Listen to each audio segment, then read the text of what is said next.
Hello to all you poker players out there, and welcome back to the dark side of poker, where we play with 4 cards instead of just 2, and it is called Limit Omaha. I have been doing a bad job updating this YouTube channel because I've been busy with other things, both in poker and outside of poker. But I think I got my shit together now, so I'll be much more consistent, both with the challenge of getting these 100,000 hands through or in, and updating the channel on a more daily to every second day basis. As you can see, I have been playing some poker since last time I've updated. I played 6,345 hands. I won $48, should have been winning 81, have an average all-in equity of 57, so decent results.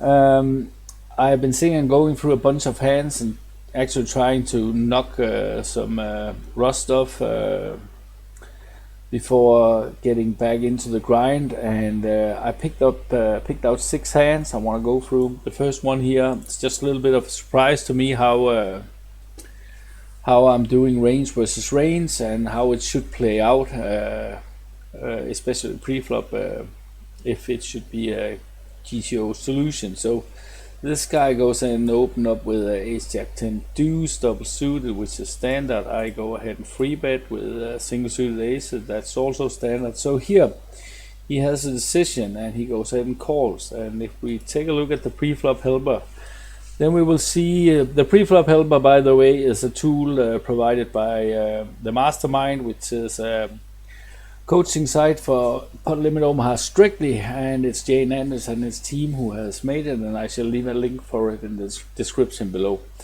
As you can see here, if he get free bet versus small blind, big blind, so he has position, then he will call 100% of the time. But when he will end up out of position, he will actually go ahead and 4-bet this combo. And I was a little bit surprised that you played so hard. I mean, it is a strong hand, but I thought with the deuce was kind of too much of a dangler. But the thing about the deuce is, like, a deuce, a 3 or 4 or 5 is probably better cards than a 6, 7 or 8, because it connects to the wheel possibilities. So it's probably therefore you go ahead and 4-bet and play so hard. And of course the ace takes some of the combinations away from the free betting range. Here on the flop, I block a little bit of the 2 pair combinations with the 6, a little bit of like wrap outs, but he flops top and bottom, and he goes and check. I bet half pot and he check raises. I decide to peel here and see what is going on the turn, and on decent turn cards I decide to stack off. Now I do pick up the nut flush draw on the turn and decide to stack off. But what I want to show here, I put it into poker juice. So up here, if this guy, I put him in like a 22.6% range, because that is kind of what we are working with here with the MP raise first in should be 22.6. And then I take away a 4% free betting, 4-betting range. Is this correct? Think 4-bet out of position. Exclude, yeah. And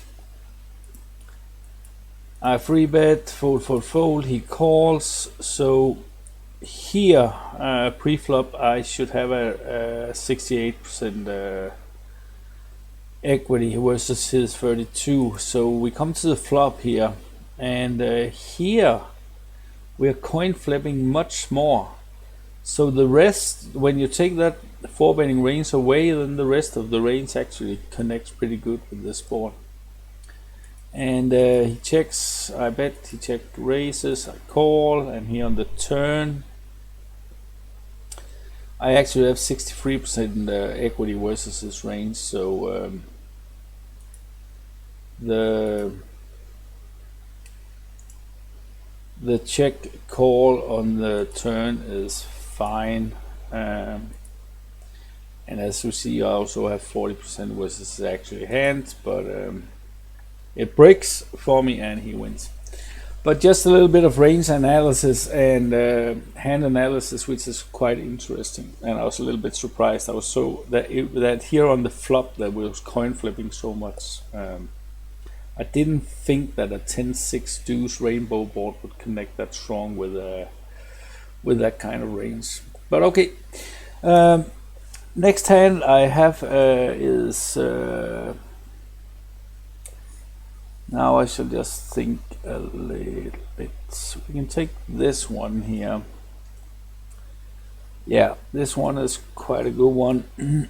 So this, I'm in the big blind, the whole ace jack free single suited. So the thing is that this guy here under the gun, we're 100 big blinds deep, all three of us. This guy calls, and I decide here just to go ahead and call and keep the pot small, even though I have a very strong hand. But the thing is, if I free bet here, then I still get like a weird stack to pot ratio, around 5, I will guess, and it's gonna be hard to sometimes to play that spot correctly, because I figured that both of them would call. So I'm up against 2 cards, and I have to connect with the board somehow or get at least a good flop. But what do you know? I flop top set, and actually with a flush blocker that can be useful at some point. But this guy flops a straight draw and decides to lead out, and I see no point in slow playing here, so I drop the hammer. This guy here has the second nut flush draw and a straight draw. So he is not going anywhere, obviously, and this guy rejams with 7% equity, and we are all in. And luckily for me, it pairs up on the river, and I win a nice pot there. But the reason why I slow played it pre-flop is, like I said, because I think the stack to pot ratio will be kind of weird and put me in tough spots. In a sandwich position here, so that was the reason why I did that. Next hand here is not that one we want now, that one we want later. We want this one here. This is a good one, because there was one episode a couple of times ago where I talked about barreling off on certain board textures. So I go ahead and open up with a king, queen, jack, single suited to the queen under the gun, and big blind defense with a 7-6-5-4, clean single suited rundown, absolute standard. I don't think it's free, but it's clear call. So he flops a flush draw and bottom pair, and I kind of have an inside straight draw and not flush blocker. So he checks, and I go ahead and bet 75%. He calls. He turns the flush, so now I have the nut blocker, and I decide to go ahead and fire the second shell. And I am prepared to fire the third shell. I kind of know that my hand is no good at this point of time, but I do have the nut blocker. But here on this last flush card, we just know that they don't like folding flushes when there's 4 flush cards on the board. So he go ahead and check, and I decide to check it back. And I do believe that he had called me down. Not everyone do that call down. I don't do it too often. There needs to be some kind of reason if I call down there, but yeah. Like I said, I kind of learned that through experience. That's a good idea to check back there. So here, this hand here is just, yeah, kind of embarrassing, because this guy opens up with a premium hand, ace, king, deuce, double suited. I go ahead and flat here with a 9-7-6-5. So this guy with rainbow 10-9-8-8 goes ahead and squeezes, and obviously this guy goes ahead and 4-bet, and I decide to jam here.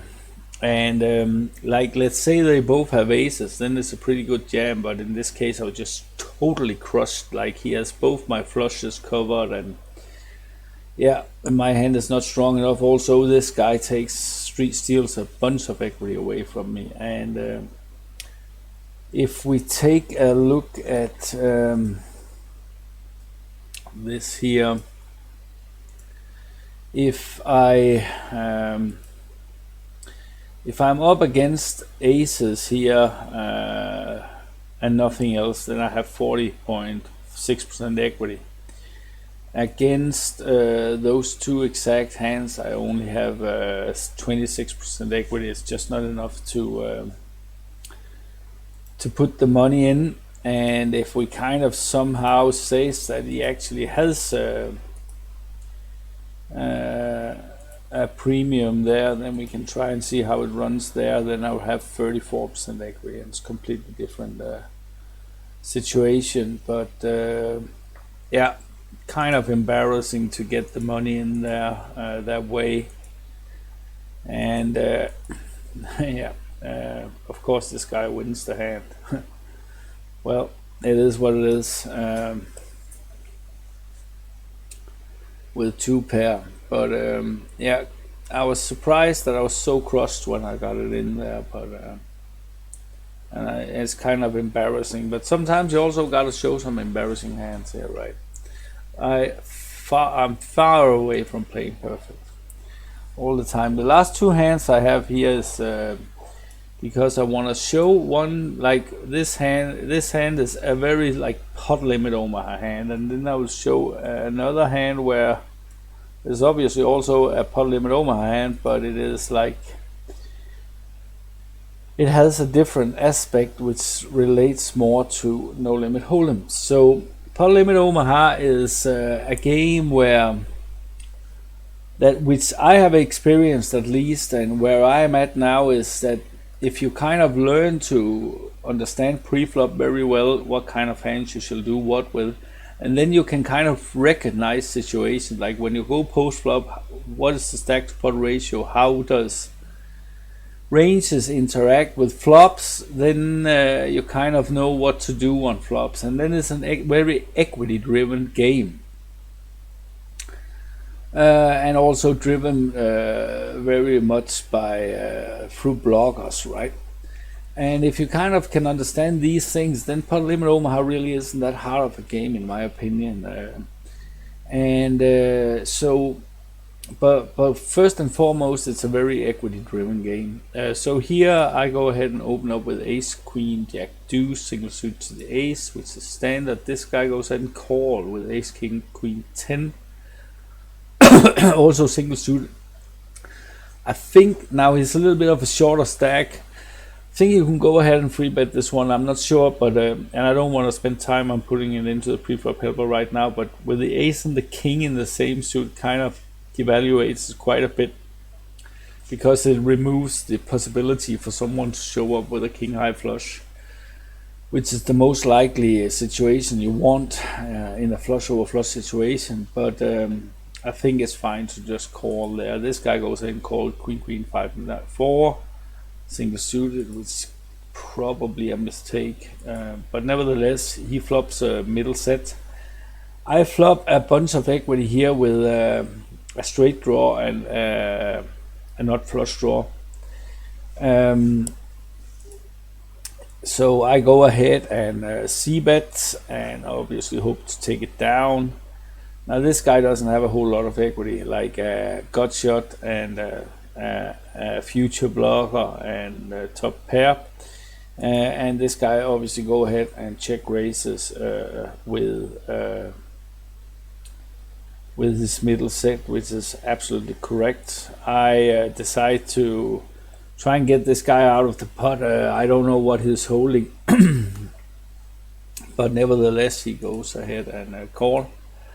And we go all in, and I have 41% equity to win $67, and it costed me like 22. So absolutely fine play, and luckily I get there on the turn and hold all the way home. So this was a very equity driven spot. Now the next spot here, because no limit hold'em is often a very read dependent game where you need to have some kind of read on your opponents. What kind of range are they playing, and how do they act with when they have to bluff and when they value bet, for example. So this guy here, I have a read that he's quite wild, and what I'm trying to say is, like, I don't try and develop a bunch of reads in Pot Limit Omaha. I more try and develop my ability to recognize the situation, right? But of course, back in my no limit hold'em days, I developed reads all the time, and it sticks with me, and it is absolutely useful. So my read on this guy is that he's quite wild pre-flop, and if he comes up with an empty range on the river, then he fires the river every time. So I open with ace, ace, 10, 7, small blind folds, and he goes ahead and free bet with king, jack, jack, deuce, a hand he should just call with, but like I said, it's a little bit wild. I obviously go ahead and 4-bet, and we can also see he build a big stack, so some of those things you do can work out. And Pot Limit Omaha is a gambling game, and it is possible for wild people to gamble up big stacks, absolutely, and that's one of those things that makes it so much more fun. And it's very possible, way more possible than no limit hold'em. But another thing I will also say that this doesn't have to just be just a wild player. It could be some thinking behind. I mean, there nearly can be a totally 100% fully developed game plan behind, but he is able to think through some situation. And for example, here when I go ahead and 4-bet, he calls. And here on this monotone board, now I have the nut blocker and a blocker to top set. So he goes ahead and check, and I check back, because, like I say, I just know when we come to the river and his range is empty, then he will bluff every time. I turn top set, and there's just no way in the world I am going to fold here. But there's also just not any good reasons for me to bet. It's just much better to check it back and let him hang himself and just call it off. Now the straight just does get there, but like I say, top set, there's just no way in the world I fold that, especially with the nut blocker there. So he goes ahead and pots the river, and I just snap calls him off, and yeah. So kind of the difference between Pot Limit Omaha and no limit hold'em, where no limit hold'em you gotta try and develop reads on players, or at least player types, where in Pot Limit Omaha you can be much more learn to recognize situations. So that was one thing. It's just one thing I want to show here before I end this video is like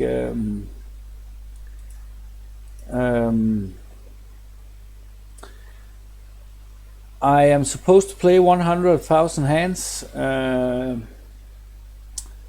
Just take this one away, then the graph look a little bit better. I'm supposed to play 100,000 hands, and I'm close to 40,000 hands in, and like I said, I really hope I can get way more consistent with my grind here the next 5-6 weeks and kind of get it done.